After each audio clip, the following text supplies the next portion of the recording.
Vamos iniciar esta sessão com Mário Parra da Silva, Presidente da Associação Portuguesa de Ética Empresarial.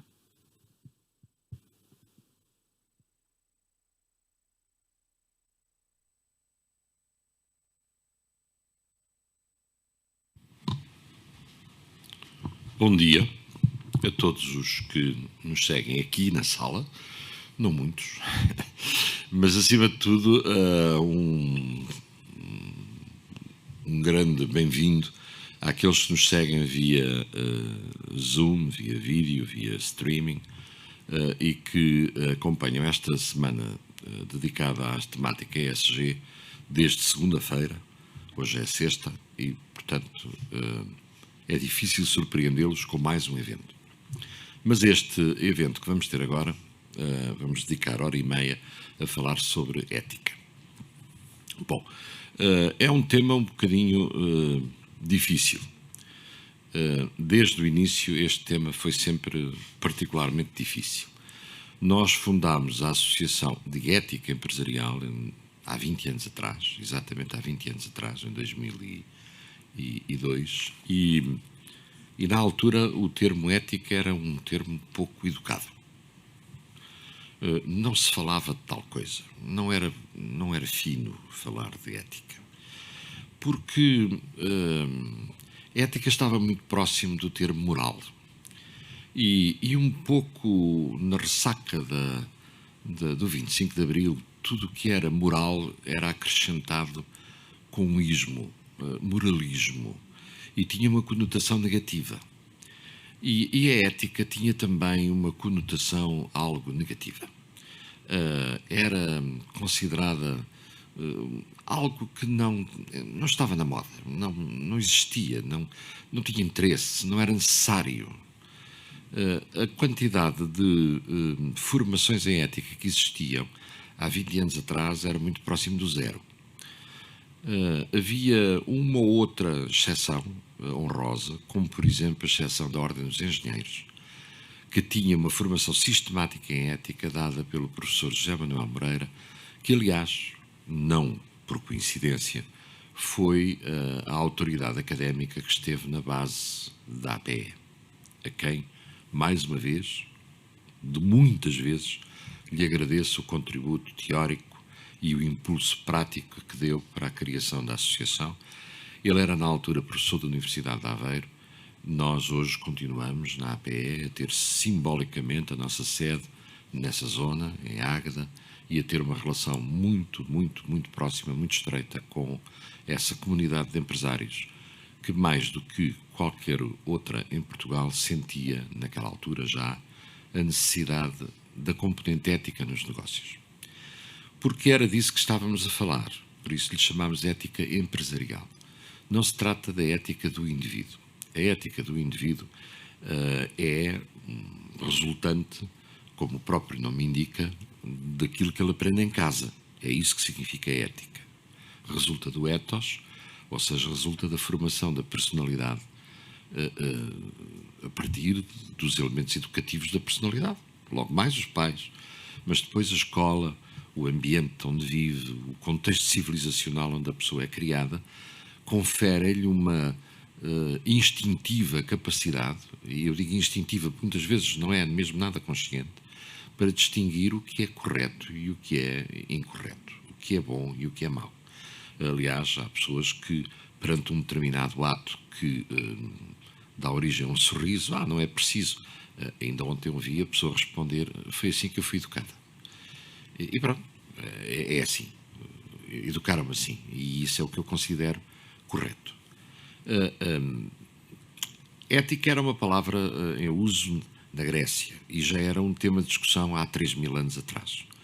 Enquanto tudo o resto que nós falamos nesta semana é novo ou novíssimo, por exemplo, a ESG é novíssimo, a responsabilidade social já não é assim tão novo, sustentabilidade já é mais novo, desenvolvimento sustentável, Agenda 2030 e ODS já é mais novo, mas a ética não. A ética é um tema permanente. Como digo, há 3.000 anos já se reuniam sábios para discutir o que era isso da ética, quais eram as suas origens, O que é que fazia com que o ser humano tivesse uma consciência do bem e do mal? Platão tinha uma visão, Aristóteles depois teve outra, e ao longo da história, desde Spinoza até Kant, uma série de filósofos debruçaram-se sobre a matéria e foram atualizando, digamos assim, aquilo que era o pensamento sobre ética. No entanto, nós chegámos até aos nossos dias, não estou a dizer foi os nossos dias, é uma coisa do nosso tempo, para pensar numa nova ética, a ética das organizações. A ética das organizações, também conhecida como business ethics, mas business ethics é um termo mais antigo, o termo hoje adotado é ética das organizações, e já vão ver porquê, é um fenómeno do nosso tempo. Na realidade, primeiro surgiu a ideia de que os negócios tinham ética. Os negócios são uma atividade, e a ideia foi de que essa atividade tinha que ter uma moldura ética. Bom, nesse sentido, a ética dos negócios é algo que surge com a Revolução Burguesa. Todos se recordam, embora não pratiquem, porque já não é do nosso tempo, é do tempo dos nossos avós, a ideia de que o negócio se fechava com um aperto de mão e um copo de vinho. Havia uma ética que, aliás, em Portugal, por exemplo, ficou também muito conhecida com o nome ética republicana. Mas, na realidade, era a mesma coisa. Era a ética do negócio tal como a burguesia republicana o encarava. Uma relação entre duas pessoas que estabelecem um acordo e esse acordo, sendo verbal, não deixa de ser sagrado. Estes acordos de comércio que se estabeleciam entre pessoas estão na base da fundação das cidades. A própria cidade é filha desta ética do negócio, porque a ética do negócio resultava, acima de tudo, da verbalidade do negócio. Na grande maioria dos casos, durante séculos e séculos, o negócio não foi reduzido a escrito. Era um acordo verbal. E um acordo verbal implicava o respeito pela palavra dada, implicava a sacralidade da palavra dada. E havia, portanto, toda uma ética à volta do negócio. Por isso não é de estranhar que nos nossos tempos a primeira vaga da nova ética, quando se descobriu que tinha que haver uma nova ética relacionada com a atividade empresarial, a primeira coisa que surgiu foi o termo business ethics. Mas na realidade não era isso que estávamos à procura. O que começámos à procura de há 40 anos para cá foi da ética das organizações. E é bom perceber porque é que se tornou necessário refletir sobre a ética das organizações. Para isso, temos de pensar uma coisa que hoje continua a ser genericamente desconhecida, não há trabalhos académicos sobre a matéria, a academia continua a não ter formulada uma doutrina worldwide, digamos assim, disseminada por todo o mundo sobre a organização, porque a organização, de facto, desde há muitos séculos para cá, deixou de existir. Então, mas já existiu? Já existiu. Existiu no Império Romano, existiu na República Romana e depois no Império Romano. Mas, à parte Roma e a civilização romana, o termo, no nosso lado do mundo, pelo menos, não tenho autoridade para dizer se existia no lado oriental do mundo, na China, na Índia, isso não sei. Mas na nossa parte do mundo existiu durante a civilização romana e depois desapareceu. E só volta a aparecer nos nossos dias. Isto é perturbador. Durante todos estes séculos, não existiu. Ou melhor, manteve-se sempre num sítio. Houve um sítio que manteve sempre o conceito de organização, que manteve sempre a estrutura da organização, que manteve sempre a capacidade de funcionar como organização. Quem? A única entidade romana continua a existir, a Igreja Católica. A Igreja Católica conseguiu manter o essencial da organização romana ao longo destes séculos todos. Vou-vos dar apenas um exemplo. Qualquer corporação, a Apple ou a General Motors, ou seja lá quem for, tem uma ambição que não consegue.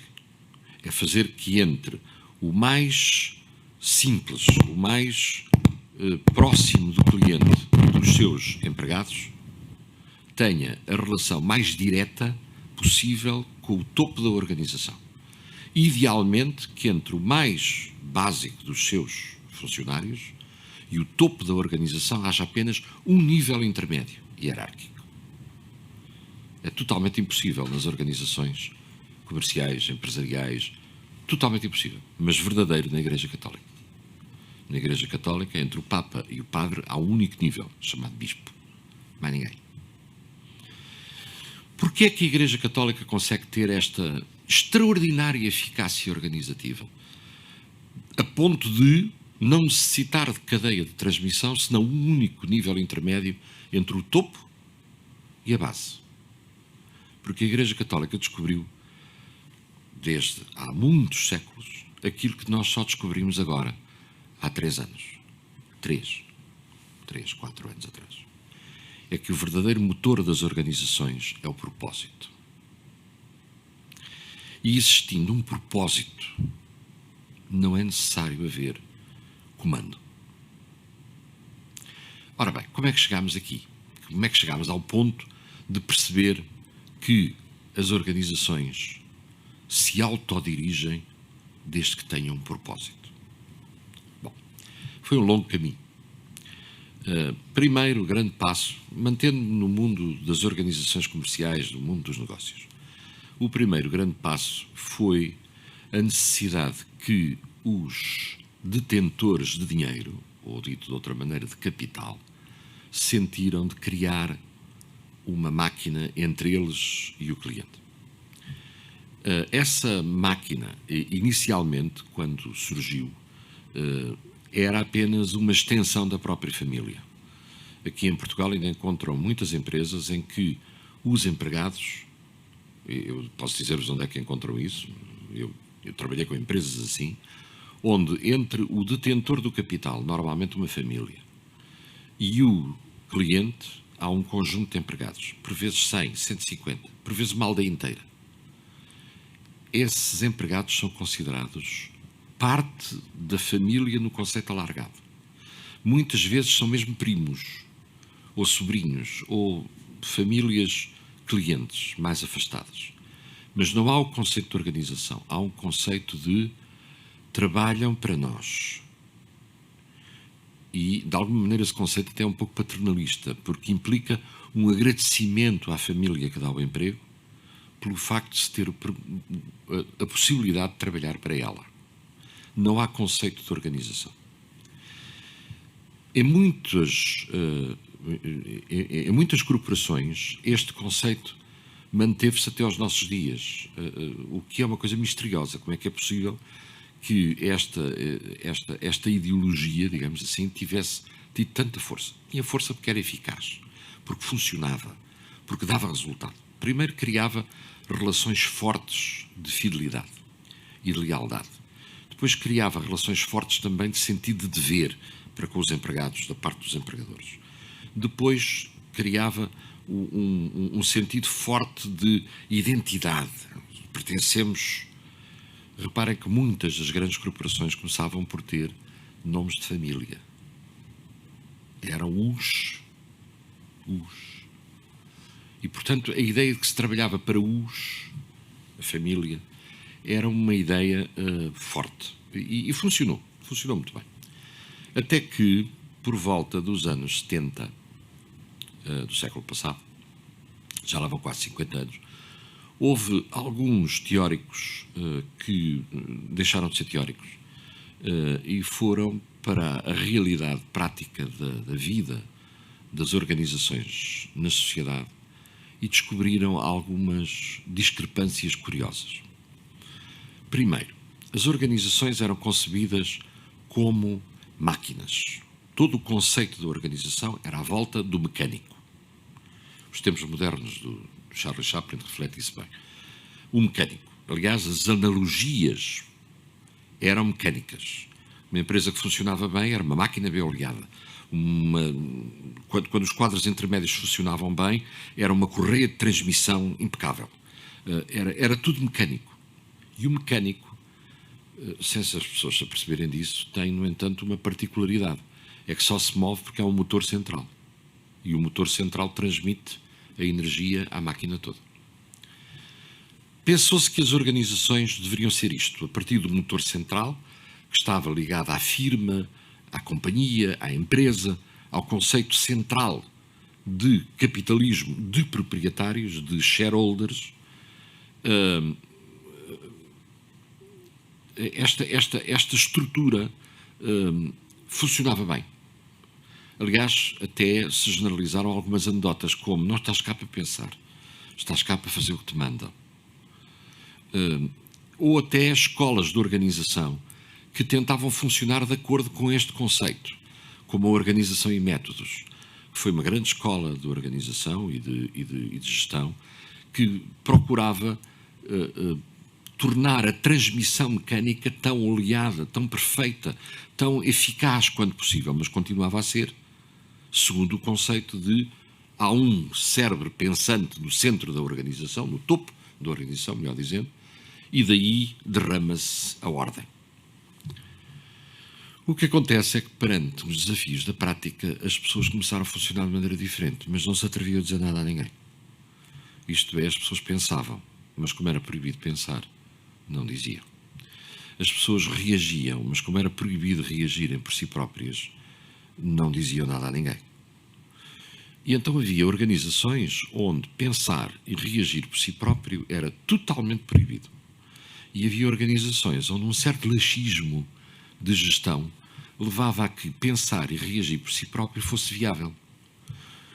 A grande descoberta dos académicos é que as organizações com o tal laxismo de gestão, que supostamente deveriam estar à beira da falência, estavam bem e de saúde e recomendavam-se. Enquanto que as organizações altamente centralizadas, altamente autoritárias, onde a pessoa não era autorizada a pensar nem reagir por si própria, mas sim fazer aquilo que estava nas regras organizacionais apenas e não mais do que isso, e fora disso perguntar, essas tinham sérios problemas. Problemas resultantes de custos excessivos, de lentidão reativa, de inadequação ao mercado, de insatisfação dos trabalhadores, etc.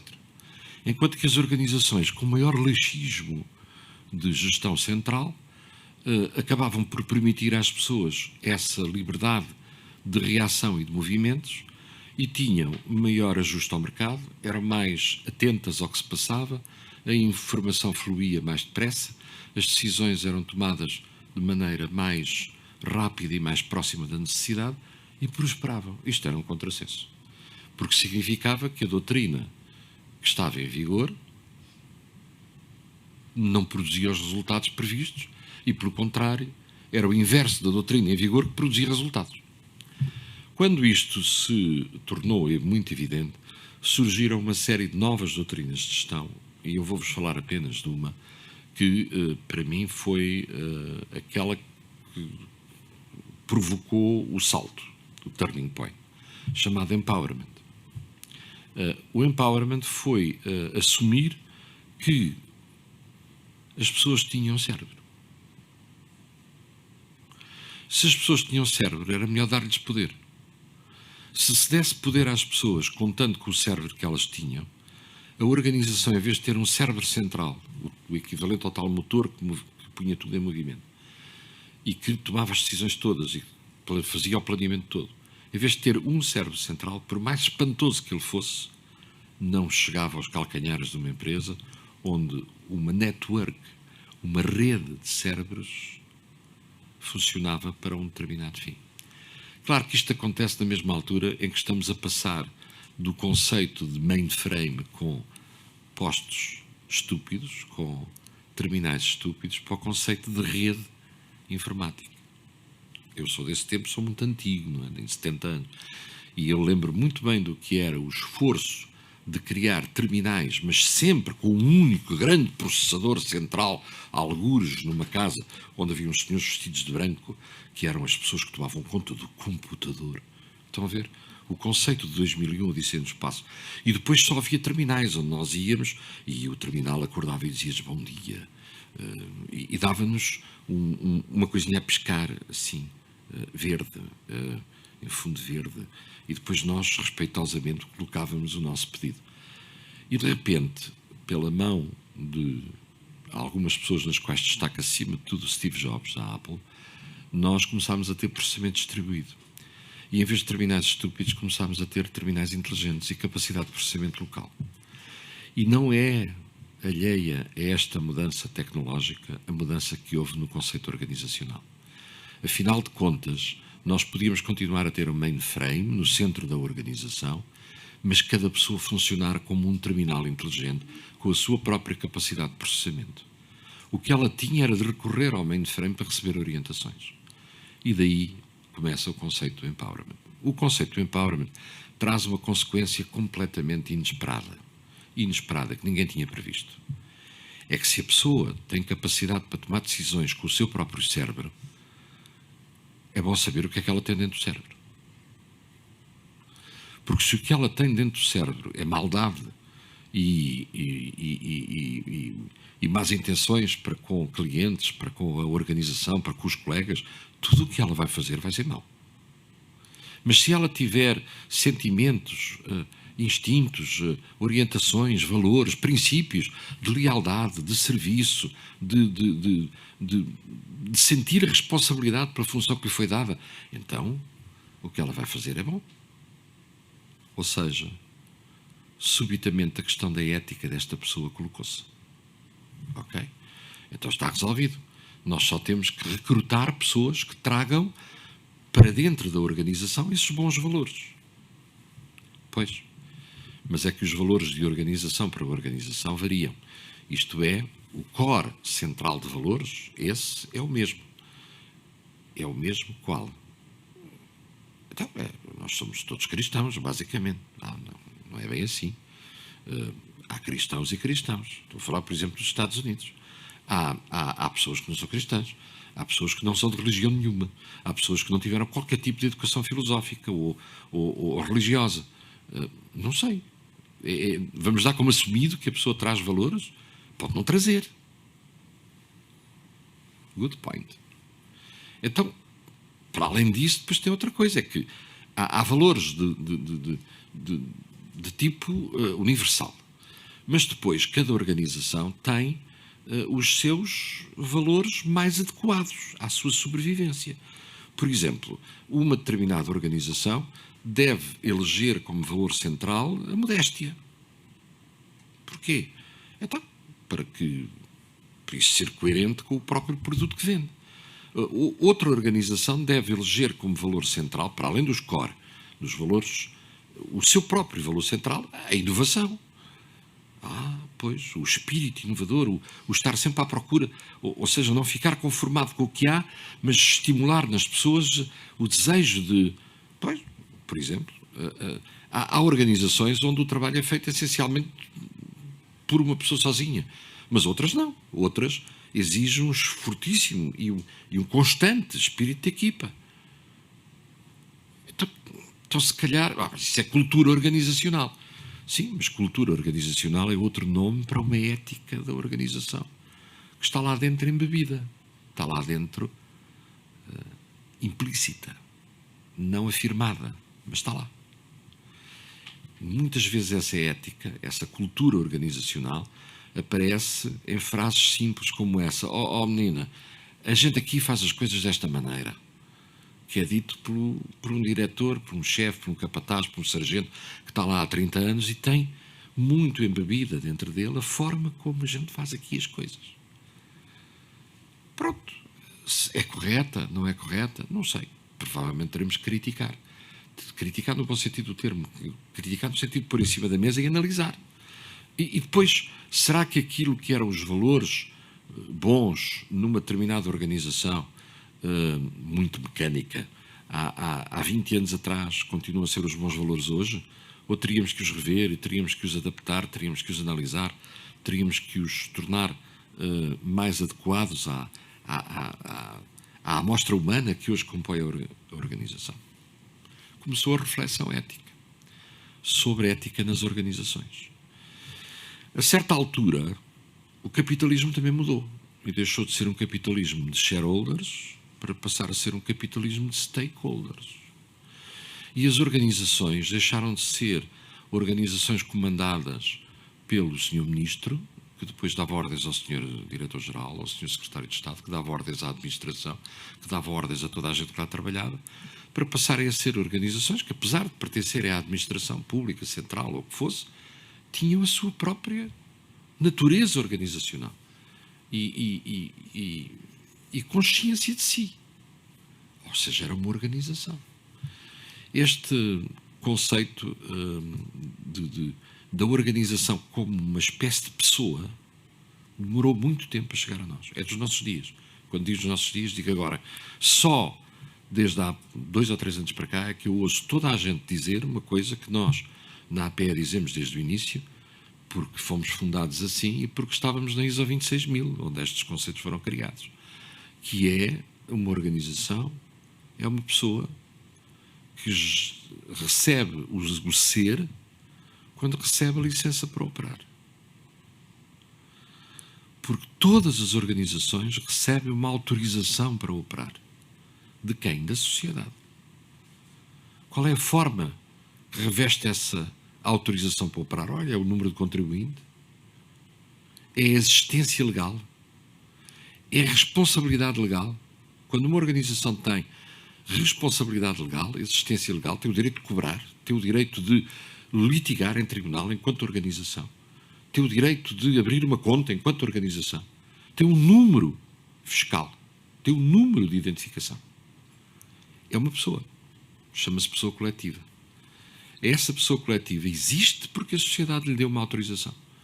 Se a sociedade lhe deu uma autorização, essa entidade tem responsabilidades para com a sociedade. E se é uma pessoa, deixa estar o coletivo, a coletiva fica de lado, é uma pessoa, então tem uma ética. Porque não há pessoa sem ética. O que define uma pessoa, ser humano único ou organização composta por seres humanos, é ter claramente uma noção do que é bom e mau para ela. Então, e os criminosos? Os criminosos têm uma noção do que é bom e mau para eles, que é diferente do que é bom e mau para a sociedade. É essa a diferença. Então, o criminoso também tem uma ética, podem ter a certeza absoluta. Uma das organizações com uma ética mais rígida são as organizações de criminosos. Normalmente, nas organizações de criminosos, os valores no interior da organização são mais exigentes do que no resto da sociedade. Uma deslealdade dentro de uma organização de criminosos dá origem a um tiro na cabeça, ponto final. Enquanto que no nosso mundo há apenas a termos pena daquela pessoa não ser leal para com os compromissos. Não é a falta de valores que caracteriza as organizações que nós classificamos de criminosas. É o facto dos seus valores serem opostos àquilo que a sociedade deseja. O que significa que uma organização na nossa sociedade cujos valores sejam opostos àquilo que a sociedade espera, para efeitos práticos, é uma organização criminosa. Precisamos da Agenda 2030 das Nações Unidas para dizer isto. Porque antes da Agenda 2030 das Nações Unidas, isto não se dizia. Uma organização podia calmamente agredir o nosso planeta de todas as formas a seu alcance e, segundo alguns académicos, estava apenas a fazer aquilo que lhe competia, que era o seu negócio. Não estava. Está a fazer um crime.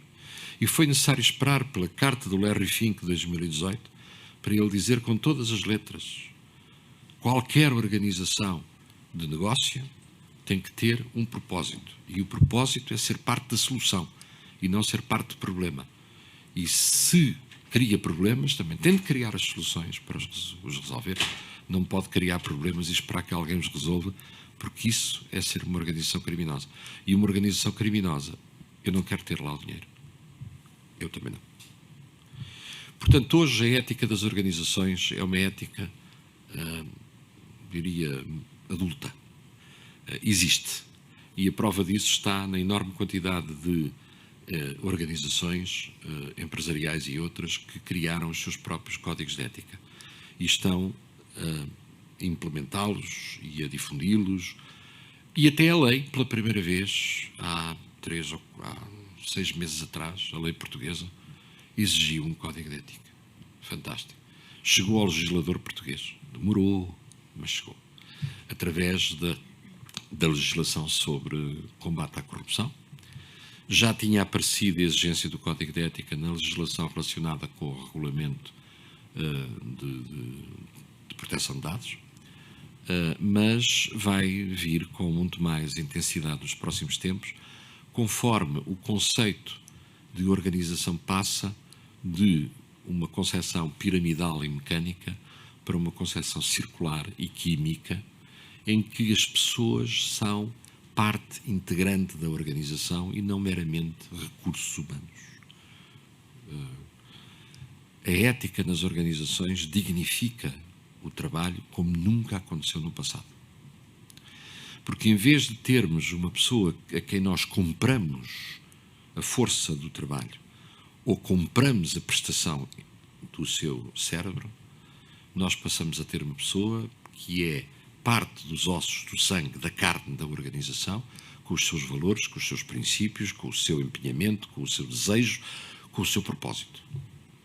E isto é pegar no trabalhador que foi visto apenas como um mero proletário, no bom tempo dos primórdios da Revolução Burguesa, era alguém que não tinha nada de nada, é quem se pagava alguma coisa ao dia, os contratos eram feitos ao dia, a pessoa aparecia à porta da fábrica e pedia trabalho para aquele dia, e no fim do dia pagava-se-lhe a féria e rua, era a máxima indignidade. O movimento sindical trabalhou arduamente durante muito tempo para combater isto, a lei consagrou isto, a Organização Internacional do Trabalho fez o seu papel, continuamos a ter muitos desafios pela frente, mas hoje chegámos a uma concepção das organizações onde a dignidade do trabalhador atingiu o ponto mais alto de sempre. Ele não é visto como uma peça de uma máquina, é visto como uma unidade orgânica de um conjunto orgânico que visa encontrar soluções para os problemas que as pessoas têm. É para isso que serve uma organização. E nesse sentido é tão digno fazer sapatos como prestar assistência a velhotes. Não há organizações sociais e organizações de lucro. Todas as organizações são sociais, porque todas as organizações ou respondem a uma necessidade social ou morrem. Ou morrem, porque simplesmente não encontram clientes. E uma necessidade social, e para mim pelo menos, é ter sapatos. Eu preciso ter sapatos. Também preciso de me vestir, também preciso de comer, também preciso de muitas outras coisas, cuidados de saúde, etc. E tudo isso são organizações da sociedade que me prestam esses serviços, a que eu pago aquilo que é legítimo, aquilo que está, digamos, acordado como pagamento para esses serviços. Obviamente gostaria sempre de pagar menos, mas isso é o normal da vida e é o normal da economia, mas este é um enorme salto em frente, estão a ver? Já não há organizações boazinhas, que são as sociais, organizações autoritárias, que são as do Estado, e organizações um pouco suspeitas, que são as lucrativas. Não, temos organizações. E o conjunto social é a articulação, é ecossistema, outra palavra nova, dessas organizações. Todas as organizações terão que decidir, dentro da ética geral, que todas as organizações seguem, o core de valores que todas as organizações adotam, qual é o conjunto de valores que é mais apropriado para a sua própria realização de propósito.